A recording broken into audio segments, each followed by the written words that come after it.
Hello students, welcome है आप सभी का फिर से triple A academy online classes में। और जैसा कि आप जानते हैं हमने एक सीरीज स्टार्ट की थी जिसके अंदर हम आपके पंजाब के और अदर एग्जाम्स के जो है प्रीवियस ईयर पेपर्स हमने सॉल्व करना स्टार्ट किया था। और लास्ट क्लास में भी हमने जो PSSB के एग्जाम थे, PPSC वाले एग्जाम थे, तो उनकी क्लासेस के जो हमने क्वेश्चन थे वो हमने सॉल्व करना स्टार्ट किए थे। अब जो आज जो हमारे पास जो पेपर है इसके भी कुछ क्वेश्चन हमने कर लिए थे पहले।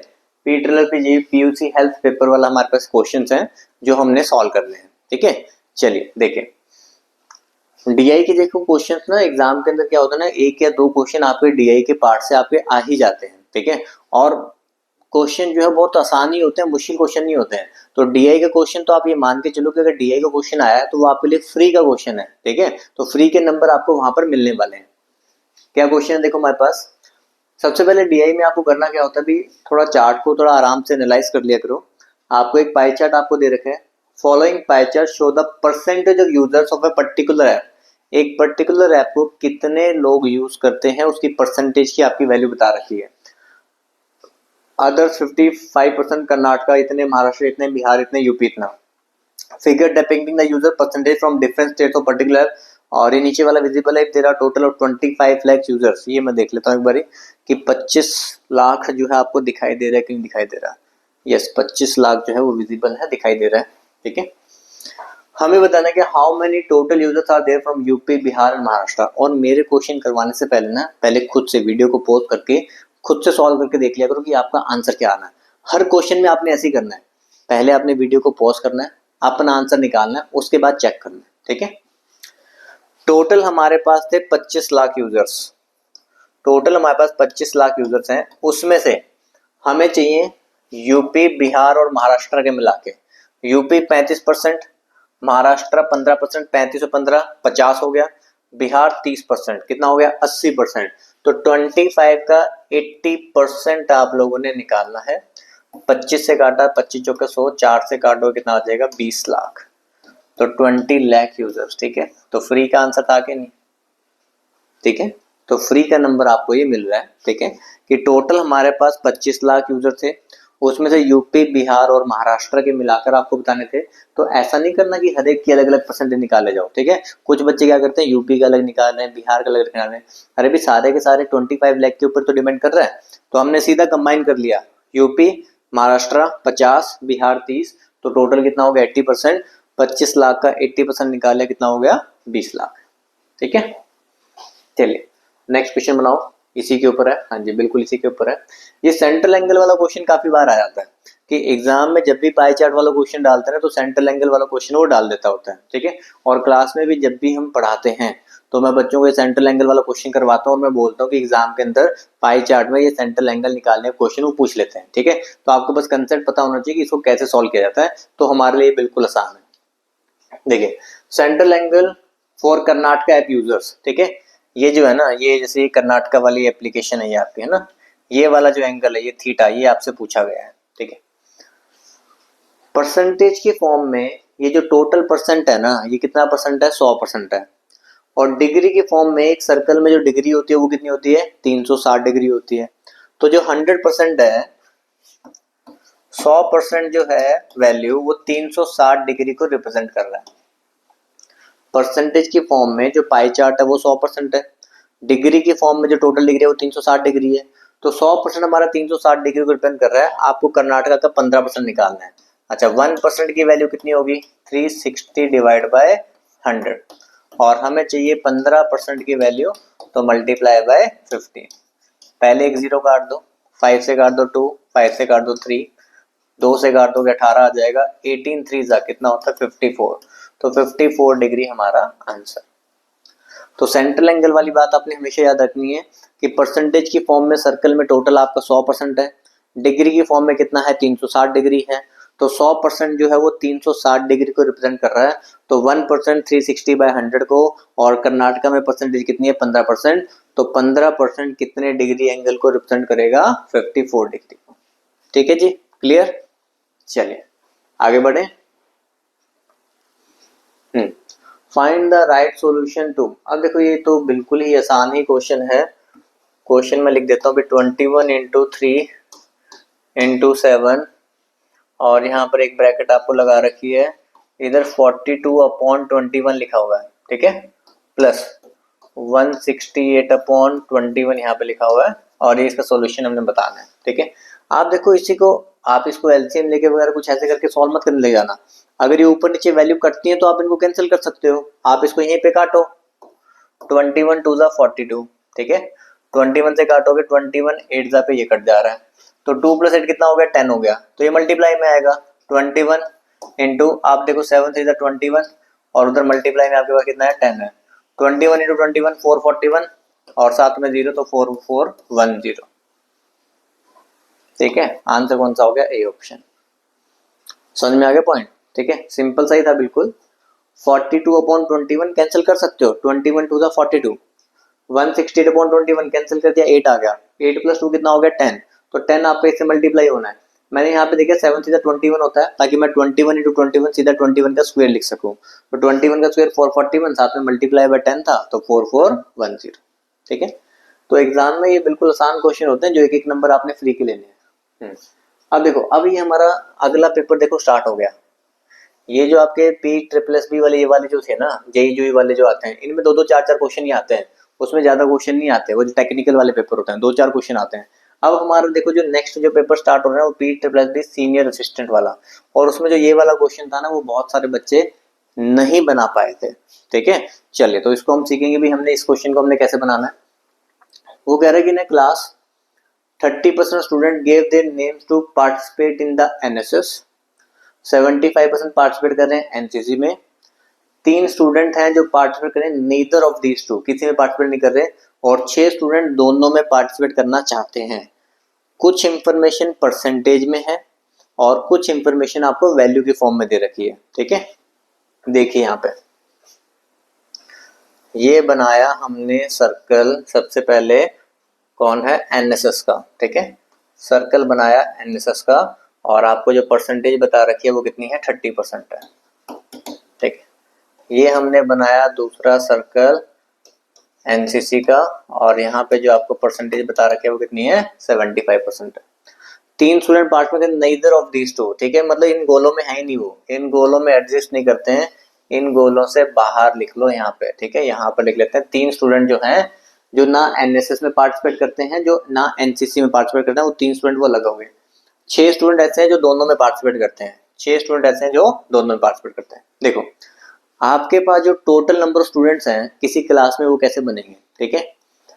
एक तो वो है बच्चे जो सिर्फ एनएसएस में पार्टिसिपेट कर रहे होंगे, एक वो बच्चे हैं जो एनसीसी में पार्टिसिपेट कर रहे होंगे सिर्फ, एक वो बच्चे होंगे जो दोनों में पार्टिसिपेट कर रहे होंगे, एनएसएस में भी और एनसीसी में भी, और कुछ ऐसे बच्चे भी होंगे जो किसी में भी पार्टिसिपेट नहीं कर रहे।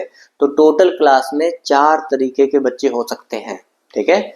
एक वो जो सिर्फ एनएसएस में पार्टिसिपेट करते हैं, एक वो जो सिर्फ एनसीसी में पार्टिसिपेट करते हैं, एक वो जो दोनों में पार्टिसिपेट करते हैं, और एक वो जो दोनों में पार्टिसिपेट नहीं करते। तो इनको मिलाकर, चारों चीजों को मिलाकर आपकी टोटल क्लास बनती है, ठीक है। तो मैं यहाँ पे देखो मान लेता हूँ टोटल क्लास में जो बच्चे हैं ना, वो हमारे x हैं। ये जो टोटल क्लास में जो बच्चे हैं ना, वो हमने क्या मान लिया, x मान लिया, ठीक है। क्योंकि देखो यहाँ पे कुछ परसेंटेज में कुछ वैल्यू में है, तो आप डायरेक्टली परसेंटेज का यूज करके नहीं बना पाओगे, ठीक है। अब अगर टोटल बच्चे हमारे पास x हैं, हमें का क्लास में से 30% ने एनएसएस में पार्टिसिपेट किया है, x का 30% निकालना है, ठीक है, मतलब 3/10x हो गया। इरेज करके यहीं पे लिख दें। देखो, अब आपने यहाँ पे 30% की जगह आपने 30% 3/10x, एनएसएस में हो गए 3/10x बच्चे, ठीक है। 75% कितना होता है, 3/4, 75% का मतलब होता है 3/4, तो एनसीसी में कितने हो गए, 3/4x स्टूडेंट्स, ठीक है। एनएसएस में हो गई टोटल 3/10x, ये पूरा मिलाकर, एनसीसी में हो गई पूरा मिलाकर 3/4x। अब हमने ओनली वाला पार्ट निकालना भी, सिर्फ एनएसएस में कितने हैं, तो टोटल 3/10x में से, टोटल 3/10x में से आप ये 6 क्या कर दोगे, माइनस, तो ये मेरा ये वाला पार्ट आएगा, ये वाला पार्ट आएगा, सिर्फ कौन सा पार्ट आएगा, ओनली एनएसएस वाला पार्ट, ठीक है। टोटल एनसीसी में 3/4x बच्चे हैं, उसमें से आप ये बोथ वाला 6 माइनस कर दोगे, तो आपके पास ये कौन सा पार्ट आएगा, ओनली एनसीसी वाला, जिसमें सिर्फ एनसीसी में बच्चे हैं, ठीक है। तो मैंने सारी चीजें अलग अलग कर दी। ये वो बच्चे हैं जो ओनली एनएसएस में है, ये वो बच्चे हैं जो ओनली एनसीसी में है, ये वो हैं जो एनएसएस एनसीसी दोनों ले रखे हैं, और ये 3 वो हैं जिन्होंने कुछ भी नहीं लिया। इन चारों का टोटल ही हमारा टोटल बच्चों के बराबर है। अब वो लिखने जा रहे हैं, देखो 3/10x माइनस 6, सिर्फ एनएसएस वाले, सिर्फ एनएसएस वाले, सिर्फ एनसीसी वाले 3/4x माइनस 6, दोनों लेने वाले प्लस 6, दोनों ही ना लेने वाले प्लस 3, और ये टोटल मिलाकर हमारा किसके बराबर है, x के बराबर है। ठीक है, तो यहां से भी देखो 6 से 6 हमारा कैंसिल हो गया। ठीक है, माइनस 6 प्लस 3। ठीक है, तो माइनस 6 और प्लस 3, चाहे तो आप यहाँ लिख लो चाहे फिर इसको उधर ले जाते हैं कि माइनस 6 है प्लस 3 है, माइनस का 3 आएगा, माइनस का 3 उधर जाके आपका प्लस का 3 बन जाएगा। ठीक है, इतनी बात समझ रहे हो। माइनस 6 और प्लस 3 है, तो माइनस 6 और प्लस 3 होता है -3, -3 उधर जाके क्या बनेगा, प्लस का 3, उस x को इधर लेकर आओ। ठीक है, इधर मेरे पास 3/10x था, प्लस मेरे पास 3/4x था, और उस x को मैं इधर ले आया, माइनस क्या हो गया, x हो गया। ठीक है, नीचे में एलसीएम ले लेते हैं, 10 और 4 का एलसीएम कितना हो गया, 40, तो मेरे पास ये कितना आ गया, 12x आ गया, प्लस मेरे पास ये 30x आ गया, माइनस इसके नीचे 1 है तो मेरे पास कितना आ गया, 40x आ गया, इज इक्वल टू कितना हो गया, 3। 30 प्लस 12 42, 42 माइनस 40 कितना हो जाएगा, 2x, तो 2/40x। ठीक है, 2/40x इज इक्वल टू कितना हो गया, 3। 2 से काट दो 20 आ जाएगा, 20 तो जाके मल्टीप्लाई होगा, तो x की वैल्यू कितनी आ जाएगी, 60। तो टोटल नंबर ऑफ स्टूडेंट्स जो पार्टिसिपेट कर रहे हैं वो हमारे पास कितने हैं, 60 हैं। तो सबसे पहले मैंने क्वेश्चन में ये फाइंड कर लिया कि टोटल स्टूडेंट जो है ना मेरे पास कितने हैं, 60 हैं। अब आप इनमें से कोई भी वैल्यू निकाल सकते हो।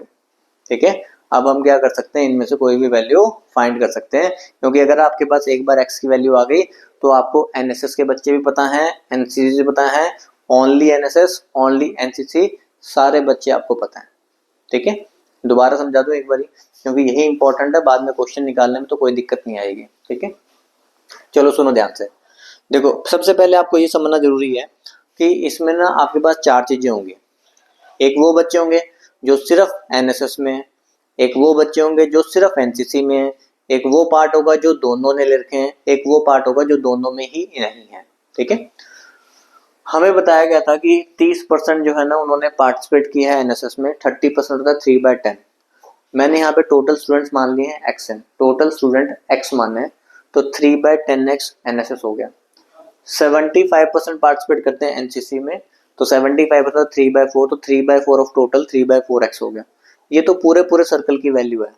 6 स्टूडेंट वो हैं जिन्होंने दोनों में पार्टिसिपेट किया हुआ है, तो इस टोटल 3/10x में से मैं ये 6 स्टूडेंट माइनस कर दूंगा, तो ये जो पार्ट है ना 3/10x माइनस 6, ये ओनली एनएसएस का पार्ट है। ठीक है, यहाँ पर टोटल आप निकालोगे 3/4x माइनस 6, तो ये जो पार्ट है ना ये ओनली एनसीसी का पार्ट है। ठीक है, तो हमने, और ये बोथ वाला पार्ट था 6, और ये 3 वो बच्चे हैं जो दोनों में ही किसी में भी इंक्लूड नहीं है, तो 1 2 3 और 4, इन चारों का टोटल मिलाकर हमारा किसके बराबर है, x के बराबर। ठीक है, 3/10x minus 6 plus 3/4x minus 6 plus 6, और प्लस ये 3 बच्चे भी, ये सारे मिलाकर टोटल किसके बराबर, x के बराबर।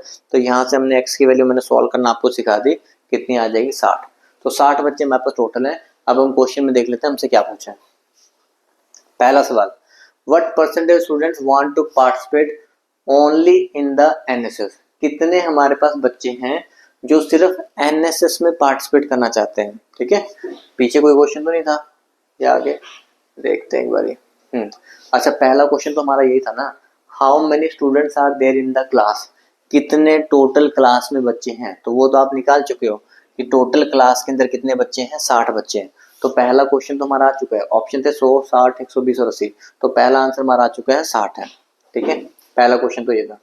दूसरा क्वेश्चन ये है कि what percentage students want to participate only in the, percentage पूछा है, आपसे वैल्यू भी पूछ सकता था। ठीक है, आपसे क्या पूछा था, भाई कितने बच्चे हैं जो ओनली एनएसएस में पार्टिसिपेट करते हैं। ठीक है, ओनली एनएसएस वाले ये हैं, देखो ये 3/10x माइनस 6 ये है ओनली एनएसएस का पार्ट, ये जो रेड वाला है 3/10x माइनस 6 ये हैं आपके ओनली एनएसएस के बच्चे, ठीक है। तो x की वैल्यू हम निकाल चुके हैं 60 है, -6 18 -6। तो अगर आपसे वैल्यू पूछी गई होती है ना कितने बच्चे ओनली एनएसएस में पार्टिसिपेट कर रहे हैं, तो आप आंसर मार्क करते 12 आंसर है। लेकिन आपसे पूछा कि परसेंटेज में कितना है, तो भाई ये 12 बच्चे हैं जो सिर्फ एनएसएस में पार्टिसिपेट करते हैं। टोटल कितने में से, टोटल ओवरऑल बच्चे हमने निकाले हैं कितने हैं 60 हैं, तो 12 बच्चे सिर्फ एनएसएस में पार्टिसिपेट करते हैं 60 में से इंटू 100। तो 12 पंजे 60 और 5 से आप काटोगे कितना आ जाएगा 20%, तो 20% हमारा आंसर है, ठीक है। दोनों बातें समझ में आई। अगर हमसे सिर्फ वैल्यू पूछी जाती तो 3/10x माइनस 6 ओनली एनएसएस वाला है, ठीक है। एक्सपुट किया 60, हमने यहाँ से निकाल लिया कि 12 बच्चे हमारे हो गए ओनली एनएसएस वाले। परसेंटेज में पूछा है तो ये 12 जो है वो टोटल कितने बच्चों में से है 60 बच्चों में से इंटू 100 तो 20%। अब समझ आया क्वेश्चन, थोड़ा सा दिमाग लगाना था क्वेश्चन में। एग्जामिनर देखो आसान क्वेश्चन तो डालता ही है, लेकिन कई बार ऐसे क्वेश्चन भी डालते हैं जहां से हम दूसरे बच्चों से हम उसको अलग कर सकें, ताकि वो थोड़े से अच्छे अच्छे बच्चे उसको फिर छांटने भी होते हैं, ठीक है। क्योंकि देखो नौकरियां कम, ठीक है, स्टूडेंट्स बहुत ज्यादा, तो स्टूडेंट्स को एलिमिनेट कैसे किया जाएगा, तो एक आधा कुछ क्वेश्चन डिफिकल्ट लेवल का भी वो डालते हैं, ठीक है। उम्मीद है होपफुली आपको ये समझ में आ गया होगा। चलो जी, ये क्वेश्चन करने के बाद देखो भी बीच में एडवर्टीजमेंट जरूरी है ना। तो जिन बच्चों को नहीं इन्फॉर्मेशन पता है, जो नए बच्चे देख रहे होते हैं भी, वो पूछते भी हैं कि सर आपकी क्लासेस वगैरह कहाँ चलती हैं, कैसे बैचेस होते हैं, तो उन बच्चों को देखो इन्फॉर्मेशन बतानी जरूरी है, ठीक है, ये हमारा फर्ज है। ऑफलाइन कोचिंग कोई बच्चा लेना चाहता है गवर्नमेंट जॉब के लिए, सरकारी नौकरी लेने के लिए, बैंकिंग में लेनी है, एसएससी में लेनी है, state job Punjab HP Haryana, ठीक है, किसी में भी लेना चाहते हैं तो डेली 3 से 4 घंटे क्लासेस होती हैं, 4 से 5 मिनट ड्यूरेशन होता है कोचिंग का। सारा study material notes book set वगैरह सब कुछ हम फ्री प्रोवाइड करते हैं। मॉक टेस्ट आपके हर हफ्ते होते हैं। वीडियो कोर्स का आपको एक्सेस मिलता है, वो भी फ्री 1 साल के लिए, ठीक है। एक लाइफ टाइम का आपका ग्रीन कार्ड भी बनता है। और ज़्यादा इन्फॉर्मेशन चाहिए तो आप हमें इस नंबर पर कॉन्टेक्ट कर सकते हैं, ठीक है जी। बाकी इन्फॉर्मेशन सारी यहाँ पे लिखी है, आप लोग पढ़ सकते हैं। ये जो हमारा कॉन्टेक्ट नंबर मैंने आपको दिया है, ये हमारे हेड ऑफिस चंडीगढ़ सेक्टर 15 का था। अगर कोई चंडीगढ़ के आसपास नहीं रहता, किसी हमारे दूसरे सेंटर्स के आसपास रहते हैं, तो वहां पर भी आपको यही सारी फैसिलिटीज अवेलेबल होंगी, ठीक है।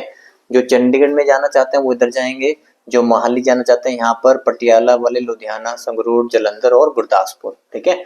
और जो मुझसे अगर कोई मैथ पढ़ना चाहता है तो उस बच्चे को मोहाली आना है, ठीक है। ये किसी को लगता है कि नहीं सर हमें आपकी क्लासेस चाहिए, तो वो मोहाली आके वो क्लासेस वो लगा सकते हैं। जो बच्चे किसी भी सेंटर्स के नियर बाय नहीं रहते, जो दूर दूर रहते हैं, ठीक है, तो उन बच्चों के लिए वीडियो कोर्स अवेलेबल है, ठीक है। वहां पर भी आपको मेरी क्लासेस भी आपको मिल जाएंगी।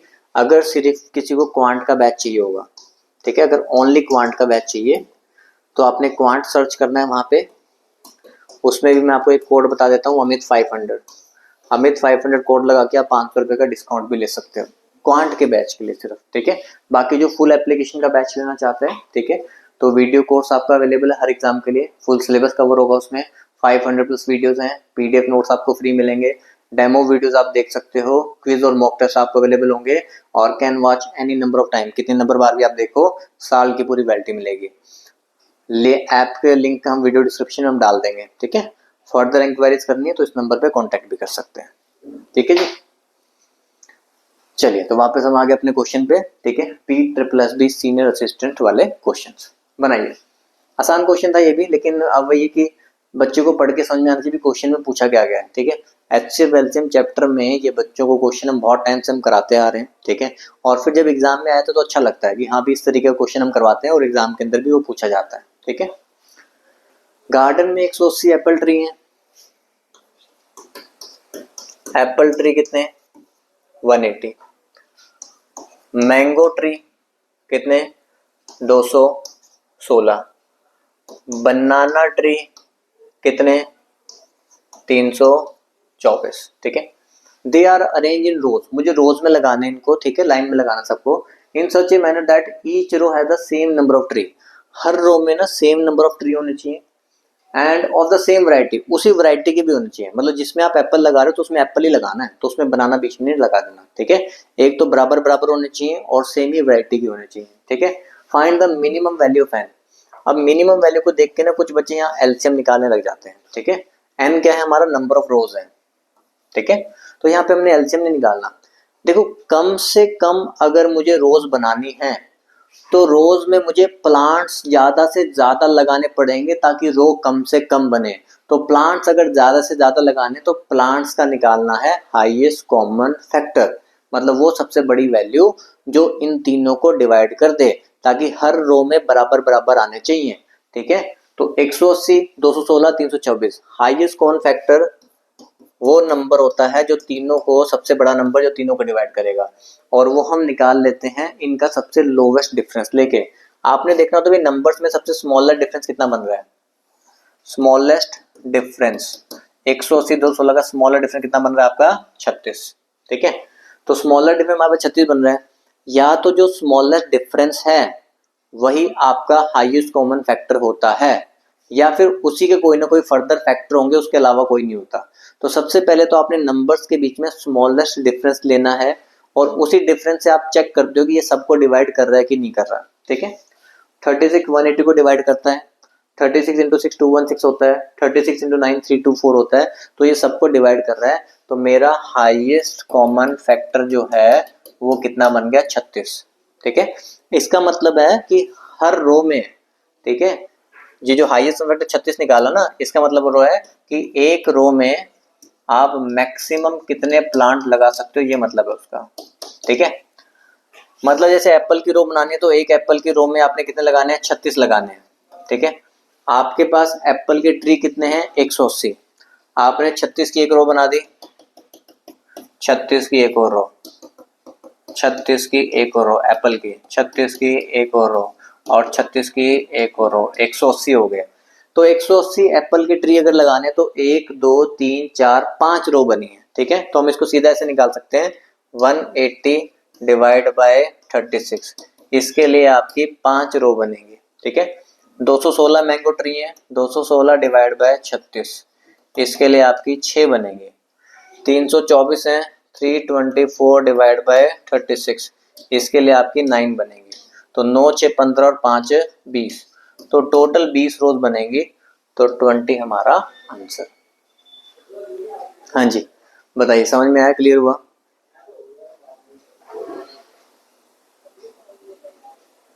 ठीक से विजिबल है सबको?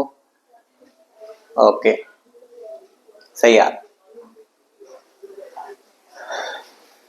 देखो भी समझे, मैं एक बार दोबारा समझाने की कोशिश करता हूँ आपको। Minimum value of n, n का मतलब क्या था, नंबर ऑफ रोज। कम से कम रो हमें बनानी है, ठीक है। कम से कम रो बनाने का मतलब है कि आपको ज्यादा से ज्यादा प्लांट्स लगाने पड़ेंगे। तो ज्यादा से ज्यादा प्लांट्स लगाने हैं तो प्लांट्स का मुझे निकालना था हाईएस्ट कॉमन फैक्टर, कि एक रो में मैं मैक्सिमम कितने प्लांट लगा सकता हूँ, ठीक है। तो मैंने 180 216 324 का हाईएस्ट कॉमन फैक्टर निकाला। हाईएस्ट कॉमन फैक्टर निकालने का तरीका होता है कि आपके पास जितने भी नंबर हैं उनमें सबसे पहले सबसे छोटा डिफरेंस लिया करो, एचसीएफ, क्योंकि उससे बड़ा नहीं हो सकता, ठीक है। तो जो स्मॉलर डिफरेंस हमने लिया 180 116 से कितना लिया 36, 36 इसको भी डिवाइड करता है, इसको भी डिवाइड करता है, इसको भी डिवाइड करता है, तो हाईएस्ट कॉमन फैक्टर मेरा 36 बन गया। हाईएस्ट कॉमन फैक्टर 36 होने का मतलब क्या हुआ कि एक रो में आप मैक्सिमम कितने प्लांट लगा सकते हो वो हमने निकाल लिया, ठीक है। अब जैसे मेरे पास 180 एप्पल ट्री थे, अब मैंने एक रो में 36 लगाए, फिर एक और में 36 36, तो मेरे पास 180 के लिए कितनी रो बनी है, 5 बनी है। तो 180 एप्पल ट्री के लिए 5 रो, 216 मैंगो ट्री के लिए 6 रो, 324 बनाना ट्री के लिए 9 रोज। तो टोटल मिलाकर हमारे पास कितनी रोज हो गई 20, ठीक है जी, समझ आ गया। चलिए आगे देखते हैं। बिल्कुल आसान क्वेश्चन है। देखो मैंने आप लोगों को कहा ना कि पहले वीडियो पॉज, आंसर बनाओ खुद से, फिर देखो कि मैं क्या बता रहा हूँ, ठीक है। तो पहले खुद से बनाया करो।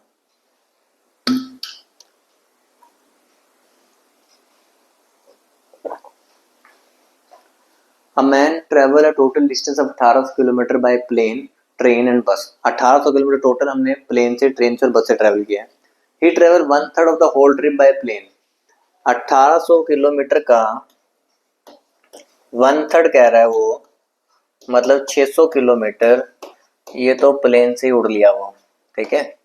ये वाला पार्ट हो गया प्लेन से उड़ने वाला, ठीक है। And the distance travel by train is 3/5 of the distance travel by bus. Distance travel by train is 3/5 of the distance travel by bus, तो मतलब 3:5 है। लिखने का तरीका ये होता है, distance travel by train is 3/5 of the distance travel by बस। जब मैं बस को इधर इसके नीचे लेके आऊंगा तो ट्रेन और बस की रेशियो क्या बनेगी, 3:5। ये इनके डिस्टेंस ट्रेवल की रेशियो है। अच्छा, 1800 में से 600 किलोमीटर तो प्लेन से उड़ गए, तो 1800 माइनस 600 तो 1200 किलोमीटर आपने ट्रेन और बस से ट्रेवल किया है। 1200 किलोमीटर हमने ट्रेन और बस से ट्रेवल किया है। उसमें से मुझे किसका निकालना है कि बस से कितना आपने ट्रेवल किया है।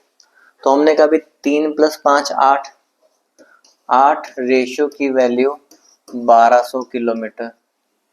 एक रेशियो हम निकाल लेंगे 15 8 120, तो एक रेशियो आ गया 150 किलोमीटर।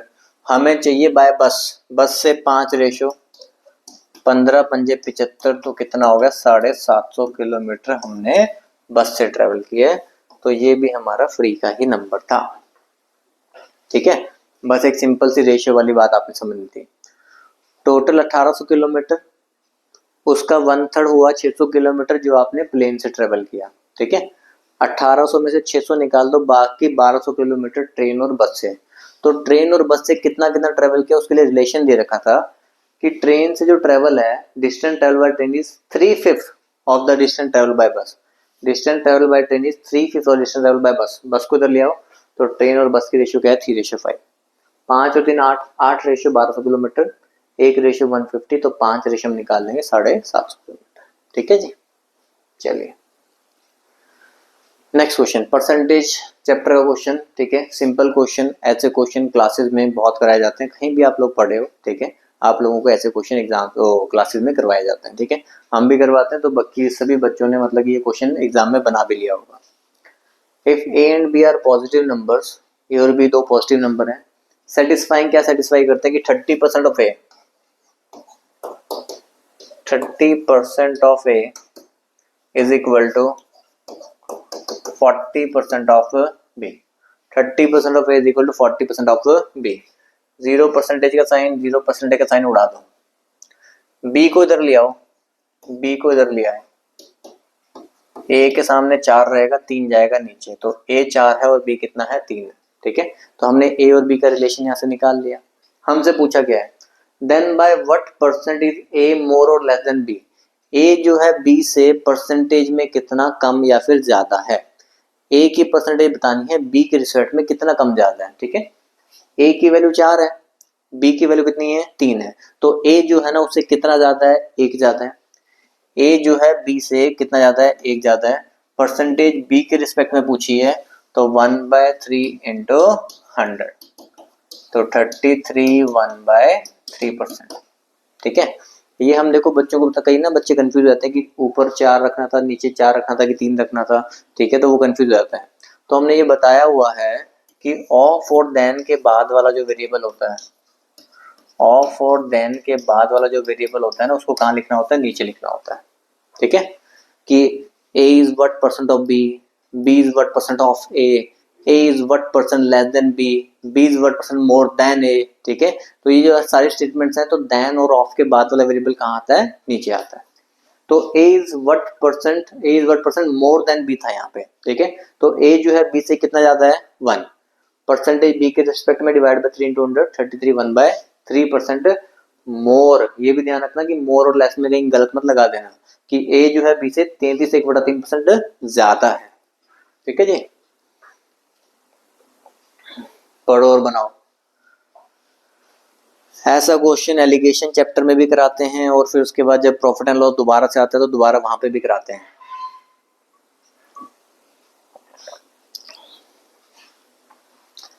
एक फार्मर जो है ना 240 काऊ बाय करता है, he sells some of them at a gain of 20%, कुछ वो 20% गेन पे बेच देता है, बाकी रिमेनिंग उसने 30% गेन पर बेच दी। अगर उसको 28% गेन होता है होल ट्रांजैक्शन, ठीक है, जब भी वो ऐसी बातें करता है क्वेश्चन के अंदर भी, कुछ पार्ट पे इतना प्रॉफिट कमाया, कुछ पार्ट पे इतना कमाया और दोनों से मिलाकर ओवरऑल इतना कमाया, आपने लगाना होता है एलिगेशन। बहुत आसानी से हमारा क्वेश्चन बन जाता है। ही सेल सम ऑफ देम, कुछ उसने 20% प्रॉफिट पे बेच दी, ठीक है। रिमेनिंग जो बच गई उसने वो 30% प्रॉफिट पे बेच दी। दोनों से मिलाकर ओवरऑल जो प्रॉफिट है ना वो उसका कितना हो गया, 28%। आपने बस डिफरेंस लेना है, 30 और 28 का डिफरेंस 2, 28 और 20 का डिफरेंस 8। तो रेशियो हमारे पास एक क्वांटिटी की रेशियो आ गई कि हमारे पास जो जो काउस हैं वो उसने किस क्वांटिटी की रेशियो में बेची हैं, 1:4 में। कि जो 20% वाला पार्ट है उसमें 1 रेशियो है और जो 30% वाला पार्ट है उसमें 4 रेशियो है, ठीक है। तो 1 + 4 कितना हो गया, 5। टोटल 5 हो गया, 5 रेशियो की वैल्यू 240 काउस। 1 रेशियो निकाल लेंगे, 1 रेशियो में पास कितना आ गया, 48 काउ। और how many did he sell at a gain of 20%। तो 20% में जो रेशियो है वो 1 रेशियो है, तो 1 रेशियो की वैल्यू चाहिए थी हमें, तो आंसर हमारा कितना आ गया, 48। समझ में आया, ठीक है। मैंने कहा ये एलिगेशन चैप्टर में तो करते ही करते हैं, साथ में प्रॉफिट एंड लॉस में भी करते हैं, दोनों जगह पे क्वेश्चन करवाया जाता है, ठीक है। 240 टोटल काउ थी, उसने कुछ काउ को 20% गेन पे बेच दिया, फर्स्ट वाला जो भी स्लॉट था 20% पे। जो दूसरा स्लॉट जो बच गया उसको 30% पे बेच दिया। ओवरऑल मिलाकर हमारे पास कितना परसेंट हो गया, 28%। तो 30 और 28 का डिफरेंस 2 आ गया, 20 और 20 का डिफरेंस कितना आ गया, 8 आ गया। तो रेशियो हमारे पास क्या बन गई, 1:4।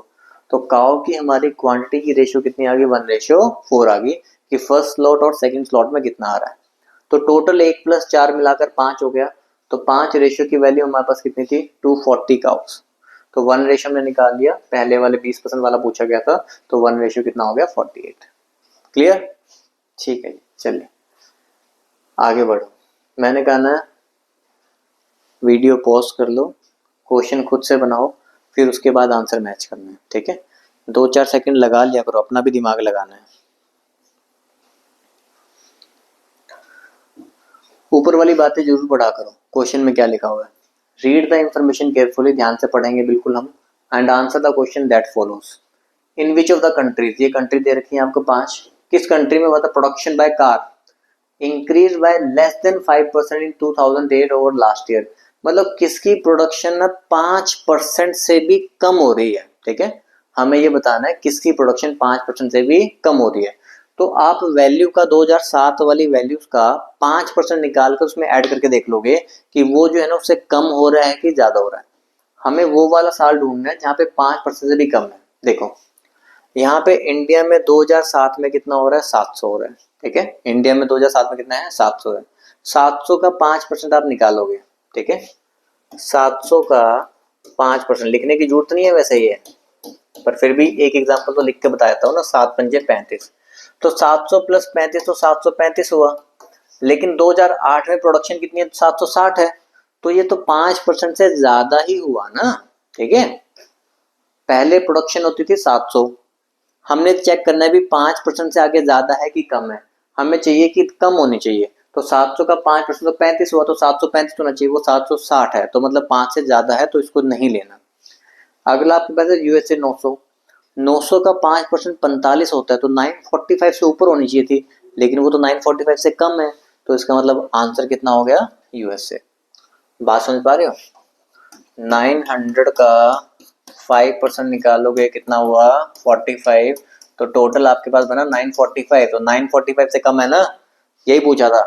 Production of cars increase by less than 5%, 5% से भी कम की बढ़ोतरी हो रही है, ठीक है।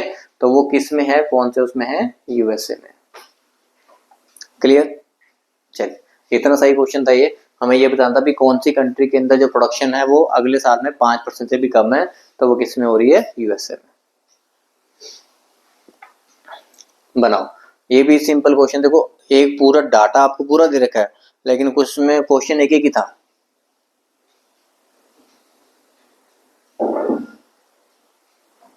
और ये आसान ही है, मुश्किल नहीं है। रीड द इंफॉर्मेशन केयरफुली, ठीक है जी, ध्यान से पढ़ो। टेबल के स्टूडेंट्स जो स्टडी कर रहे हैं 5 डिफरेंट डिसिप्लिन, 5 इंस्टीट्यूट के अंदर, 5 डिसिप्लिन अलग है, 5 इंस्टीट्यूट अलग अलग। What is the average number students जो स्टडी कर रहे हैं commerce across all the 5 institute. सिर्फ कॉमर्स की बात की गई है, बाकी सारा डाटा बेकार है हमारे लिए। हमें सिर्फ कॉमर्स वाले बच्चों की बात करनी है, वो भी 5 इंस्टीट्यूट में एवरेज निकालनी है। एवरेज क्या होता है? एवरेज क्या होता है भी? Sum of all observation, sum of all observation divide by number of observation. ठीक है, ये हमारी एवरेज होती है।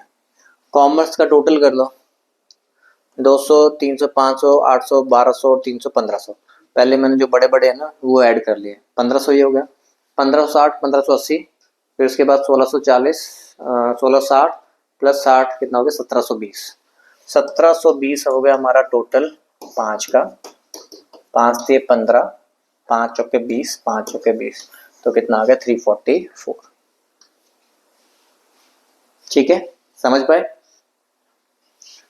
हमने क्या करना था? सिर्फ एवरेज निकालनी थी, वो भी कॉमर्स की। बाकी पूरे डाटा से मतलब ही नहीं है। हमने कॉमर्स वालों का टोटल किया और डिवाइड बाय 5 कर दिया, तो एवरेज कितनी आ गई? 344। ठीक है, ज्यादा क्वेश्चन में कुछ था नहीं। अब इस क्वेश्चन को देख लो। इस तरह का क्वेश्चन तो एग्जाम के अंदर आया था। ये सारी इन्फॉर्मेशन नहीं है। ठीक है, क्वेश्चन नंबर भी आगे देखेंगे, ये सारी इन्फॉर्मेशन है, क्या क्या दे रखा है।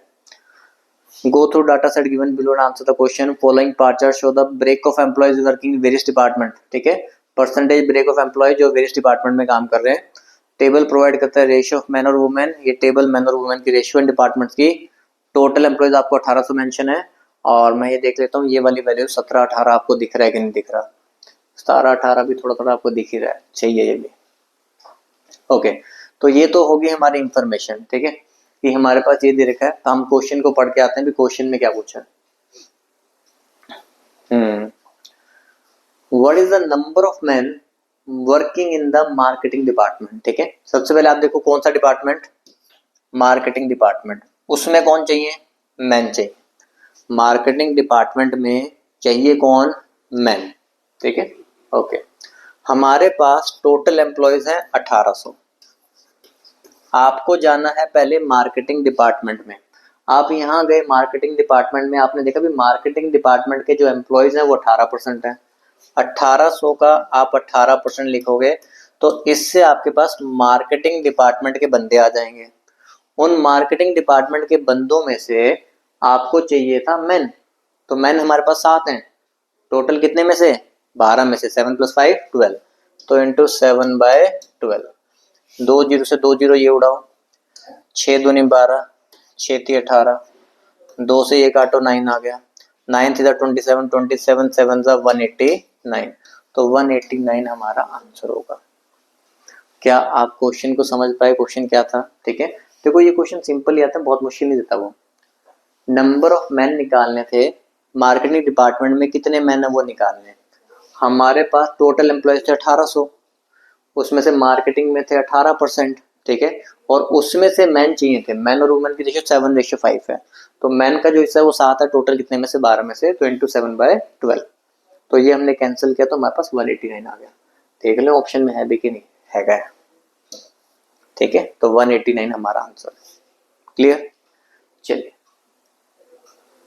नेक्स्ट क्वेश्चन पढ़ो ध्यान से। ठीक है, इसको पढ़ के निकालने की कोशिश करो क्या है। पहले खुद से बनाना। Number of women working in the IT department of the organisation. ठीक है, आप सबसे पहले देखा करो भाई डिपार्टमेंट कौन सा? आईटी। उसमें से चाहिए कौन? वुमेन।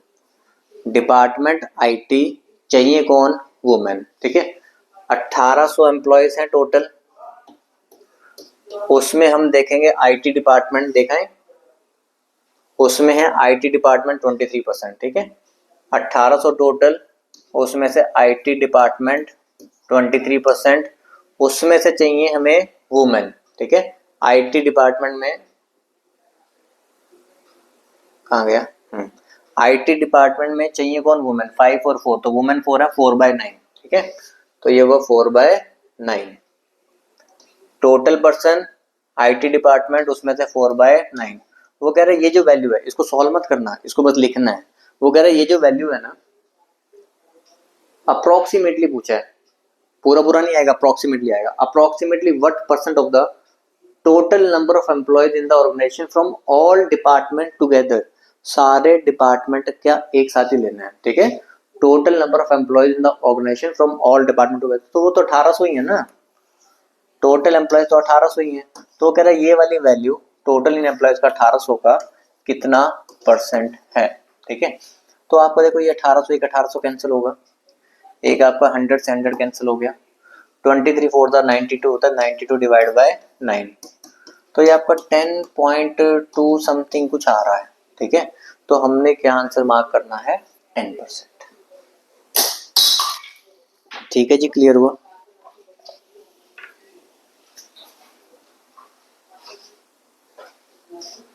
समझ में आ गया। ठीक है, कि हमारे पास जो अप्रोक्सीमेटली, हमें पूरा आंसर नहीं आना था, हमारे पास क्या आना था, अप्रोक्सीमेटली आंसर आना था, तो अप्रोक्सीमेटली हमारे पास कितना आया है, 10% आया। ठीक है, चलो ये बनाओ, ये आसान क्वेश्चन है बिल्कुल, लेकिन अगर आप ध्यान से पढ़ के बनाओगे तभी।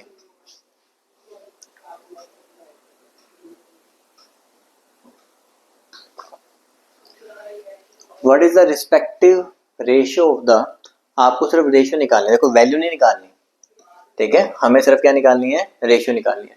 What is the respective ratio of the number of women working in the HR department of the organisation, कि वुमेन कितनी एचआर डिपार्टमेंट वर्क कर रही है, and the total number of employees in that department, और उस employees में, उस department में टोटल एम्प्लॉयज कितने हैं।